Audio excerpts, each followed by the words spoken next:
नमस्ते सभी को, मैं हूँ सृष्टि और आज हम भगवत गीता चैप्टर 6 ध्यान योग के श्लोक 36 को कवर करने वाले हैं। रोज की तरह पहले मैं संस्कृत में श्लोक को पढ़ूंगी, उसके इंग्लिश ट्रांसलेशन को देखेंगे और मीनिंग को समझेंगे। ठीक है, तो देर न करते हुए शुरू करते हैं। असाम्यतात् मना योगो दुष्प्रापा इति मे मति वस्यात् मना तु यतता साख्यो वक्तुम् उपयतः। For one whose mind is unbridled, self-realization is difficult work, but he whose mind is controlled and who strives by appropriate means is assured of success. That is my opinion. तो यहाँ पे बोला गया है कि for one whose mind is unbridled, self-realization is difficult work. ठीक है, unbridled का मीनिंग ढूंढ लेते हैं डिक्शनरी पे, गूगल डिक्शनरी पे, क्योंकि कभी कभी ऐसा होता है ना कि मुझे भी कुछ कुछ वर्ड्स के डाउट रह जाता है। मैं बोलती हूँ कि मैं ढूंढ के बता दूंगी आप लोगों को, फिर बाद में बताना नहीं होता है और मेरे को भी उस बात का डाउट रह जाता है। तो आज मैं साथ में फ़ोन लेके ही बैठी हूँ कि गूगल में मैं सर्च करके आप लोगों को बता दूंगी एंड मुझे भी पता चल जाएगा। हो सकता है हम सारे मीनिंग्स को ना जानते हो।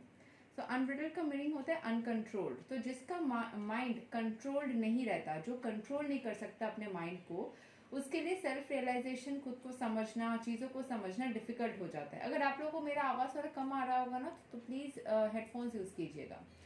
Okay, but he whose mind is controlled and whose strives by appropriate means, जो जिसका माइंड कंट्रोल है, जो सही तरीके से चीज़ों को करता है, इज अश्योर्ड ऑफ सक्सेस, वो सक्सेसफुल होता है। किसी भी चीज़ में अगर आप कंट्रोल रहते हो, खुद को कंट्रोल करते हो, कोई भी गलत डिसीजन लेने से खुद को बचा लेते हो, तो फिर आप सही डायरेक्शन में चलते हो। भगवान बोल रहे हैं, ये उनका ओपिनियन है। सो यहाँ के एक्सप्लेनेशन को समझ लेते हैं। The supreme personality of God had declares that one who does not accept the proper treatment to detach the mind from material engagement can hardly achieve success in self-realization. Trying to practice yoga while engaging the mind in material enjoyment is like trying to ignite a fire while pouring water on it. Yoga practice without mental control is a waste of time. Such a show of yoga may be materially lucrative, but it is useless as far as spiritual realization is concerned. Therefore, one must control the mind by engaging it constantly in the transcendental loving service of the Lord. Unless one is engaged in Krishna consciousness, he cannot steadily control the mind.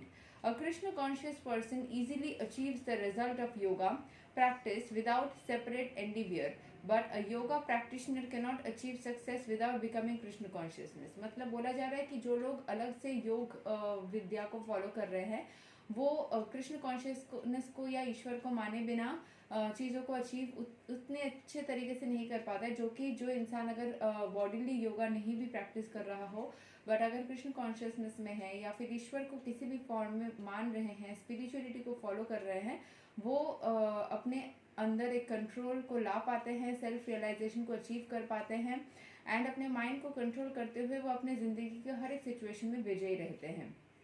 सो यहाँ पे आप देख सकते हो, trying to practice yoga while engaging the mind in material enjoyment is like trying to ignite fire while pouring water in it. आप material चीज़ों को enjoy करते हुए अपने आप को कंट्रोल नहीं कर सकते हो, क्योंकि आप जैसे खाने पीने का बोला जाता है ना इस्कॉन में कि आप ये नहीं खा सकते, वो नहीं खा सकते, नॉनवेज नहीं खा सकते, क्योंकि उसमें वो एक मतलब हम इंसान को ना लालसा होती है कि ये खाना है वो खाना है, तो उस लालसा से दूर रखने के लिए ज़बरदस्ती वो किया जाता है ताकि इंसान सैक्रिफाइस करना, कंट्रोल करना सीखे।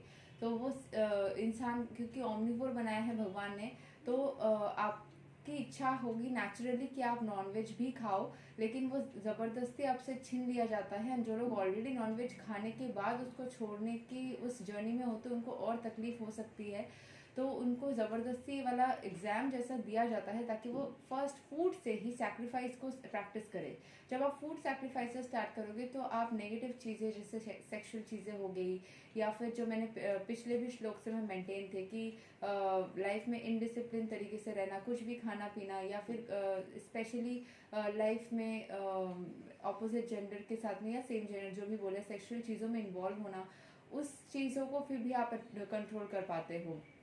फिर किसी के ऊपर गुस्सा होना, या फिर कुछ भी चीज़ें जो कि कंट्रोल करने में डिफ़िकल्ट हो वो आप कर पाओगे अगर आप छोटे छोटे चीज़ों से स्टार्ट करते हो। तो वो खाने पीने से ही स्टार्ट होता है। कभी इंसान बोलते हैं ना मुझे आता ही नहीं, मैं कर ही नहीं पाता, मुझे डिफ़िकल्ट होता है, तो वो करने के लिए आपको पहले अभ्यास करना होता है। एक दो दिन में ये नहीं होता है। सो छोटा छोटा प्रयास करेंगे तो लाइफ में आपकी नेचर ही बन जाएगी कि आप बहुत ही कंट्रोल रहोगे। एंड उन लोगों के लिए और डिफ़िकल्ट होता है जबकि वो मिक्स्ड एनवायरनमेंट में रहते हैं, बट एटलीस्ट कोशिश तो आप कर ही सकते हो।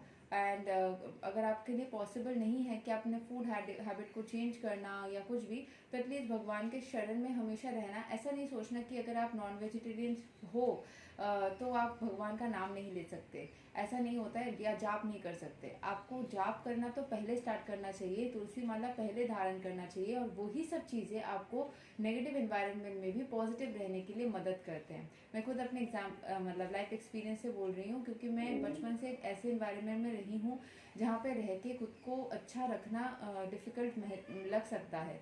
इंसान बहुत ही आसानी से थोड़ा कैरिड अवे हो सकते हैं, गलत शब्द का इस्तेमाल करना, गलत तरीके से ज़िंदगी को चलाना, ऐसा कर सकता है। पर उसमें कंट्रोल रखना सिर्फ ईश्वर की मदद से एंड उनके आशीर्वाद से ही पॉसिबल है। तो ईश्वर के शरण में चाहे कुछ भी हो जाए, उनके शरण में रहना कभी मत छोड़ना। चाहे आप खाना मेंटेन कर पाओ, बाकी चीज़ें मेंटेन कर पाओ या ना पाओ, बट ईश्वर के शरण में हमेशा ही रहना। उससे आपको ज़िंदगी के हर एक मोड़ में मदद मिलेगी।